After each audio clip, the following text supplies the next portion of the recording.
మొదటి 2 సార్లు కేంద్రంలో బీజేపీ సోలో మెజారిటీతో పగ్గాలు చేపట్టింది. లోక్సభలో ఎదురులేని బలంతో ఆధిపత్యం ప్రదర్శించింది.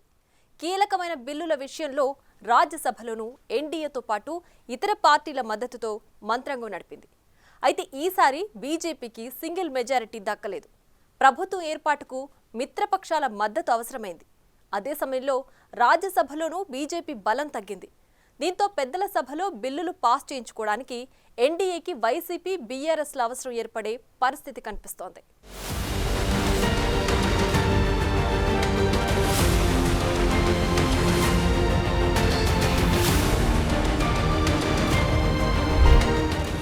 కేంద్రంలో మూడోసారి ప్రభుత్వం ఏర్పాటు చేసిన ఎన్డీఏకి ఈసారి చిత్రమైన పరిస్థితి ఏర్పడింది.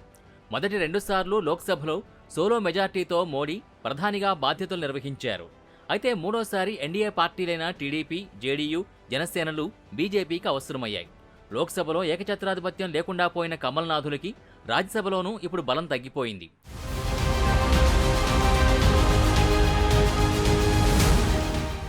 తాజాగా 4 నామినేటెడ్ ఎంపీల పదవీకాలం ముగియడంతో రాజ్యసభలో బీజేపీ బలం 86కు పడిపోయింది. మిత్రపక్షాలతో కలుపుకుంటే ఎన్డీఏ సంఖ్యాబలం ఇప్పుడు 101 మాత్రమే. దాంతో ప్రస్తుత లెక్కల ప్రకారం రాజ్యసభలో మెజార్టీ మార్క్ 113కు ఎన్డీఏ సర్కార్ 12 సీట్ల దూరంలో ఆగిపోయింది. ఎన్డీఏకు ఇతర 7 నామినేటెడ్ సభ్యులు, ఒక స్వతంత్ర ఎంపీ మద్దతును కలుపుకున్న బిల్లుల్ని పాస్ చేయించుకునేందుకు మరో 4 ఎంపీల మద్దతు అవసరం. దాంతో రాజ్యసభలో ఏ బిల్లు పాస్ చేయించుకోవాలన్నా బీజేపీ ఏ కూటమిలోనూ లేని పార్టీలపై ఆధారపడాల్సిన పరిస్థితి నెలకొంది. ప్రస్తుతం రాజ్యసభలో మొత్తం 225 మంది సభ్యులున్నారు. అందులో కాంగ్రెస్ నేతృత్వంలోని ఇండియా కూటమి బలం 87. ఇక ఎన్డీఏ, ఇండియా కూటముల్లో లేని బీఆర్ఎస్కు 9, వైసీపీకి 11 మంది రాజ్యసభ సభ్యులున్నారు. అన్నాడీఎంకేకి 4 ఉన్నారు. దాంతో బీజేపీ బిల్లుల పాస్ విషయంలో ఆ పార్టీల్ని దారిలోకి తెచ్చుకోవాల్సి ఉంటుంది. ప్రధాని మోడీ 2వ టర్ములో బీఆర్ఎస్, వైసీపీలు ఉభయ సభల్లో కేంద్ర ప్రభుత్వానికి లోపాయికారిగా సహకరించాయి. అంశాల వారీ మద్దతంటూ కీలకమైన బిల్లులు రాజ్యసభలో పాస్ అవ్వడానికి మద్దతిచ్చాయి. ఒడిషా మాజీ ముఖ్యమంత్రి నవీన్ పట్నాయక్ సారథ్యంలోని బీజేడీ కూడా గతంలో బీజేపీకి మద్దతిచ్చింది. ఆ పార్టీకి ప్రస్తుతం 9 మంది రాజ్యసభ సభ్యులున్నారు. అయితే రాష్ట్ర అసెంబ్లీ ఎన్నికల్లో బీజేపీ చేతిలోనే ఆ పార్టీ ఓడిపోయింది కాబట్టి ఇప్పుడు బీజేపీకి బీజేడీ సభ్యులు మద్దతివ్వడం సందేహమే. అలాగే మొన్నటి ఎన్నికల్లో తెలుగు రాష్ట్రాల్లో పొలిటికల్ సినారియో మారిపోయింది. టీడీపీ, జనసేన, బీజేపీలు కలిసి జగన్ని దారుణంగా ఓడించాయి. తెలంగాణ లోక్సభ ఎన్నికల్లో 8 స్థానాలు దక్కించుకున్న బీజేపీ బీఆర్ఎస్కి లోక్సభలో ప్రాతినిధ్యం లేకుండా చేసింది. అయినా ఈ టర్మ్లో కూడా కేసీఆర్, జగన్లు ఎన్డీఏకు రాజ్యసభలో సహకరించక తప్పేలా లేదంటున్నారు. ఇప్పటికే బీఆర్ఎస్ ఎమ్మెల్సీ కేసీఆర్ కుమార్తె కవిత ఢిల్లీ లిక్కర్ స్కామ్ కేసులో అరెస్ట్ అయి తీహార్ జైల్లో ఉన్నారు. 3 నెలలకు పైగా గడిచిపోయినా ఆమెకు బెయిల్ కూడా దొరకడం లేదు. ఆమె బెయిల్ కోసం హరీష్ రావు, కేటీఆర్లు ఢిల్లీలో మకాం వేశారు.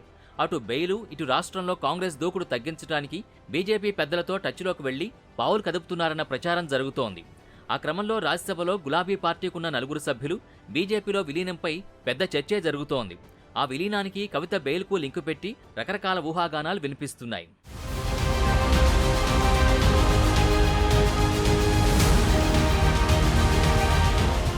ప్రస్తుతం అధికారం కోల్పోయిన జగన్పై అక్రమాస్తుల కేసుల విచారణలు మొదలవుతున్నాయి. అధికారంలో ఉన్న 5 ఏళ్లు జగన్ కోర్టుకు హాజరు కాలేదు. అయితే పవర్ పోయాక ఆయన కేసుల విచారణను వేగవంతం చేయాలని కోర్టులో పిటిషన్లు దాఖలవుతున్నాయి. జగన్ కేసులపై హరిరామజోగయ్య వేసిన పిటిషన్తో జగన్ కేసుల్ని సీబీఐ కోర్టులో రోజువారీగా విచారించాలని తెలంగాణ హైకోర్టు ఇప్పటికే ఆదేశాలు జారీ చేసింది. దాంతో జగన్ కోర్టుకు హాజరు కాక తప్పదంటున్నారు. దానికి తోడు ఆయన తమ్ముడు, కడప ఎంపీ అవినాష్ రెడ్డి కూడా వివేక హత్య కేసులో నిందితుడిగా ఉన్నారు.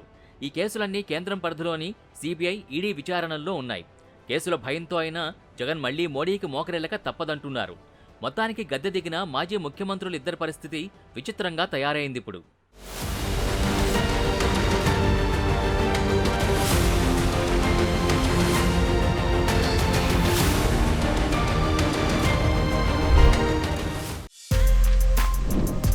For more videos like this, subscribe Big TV channel.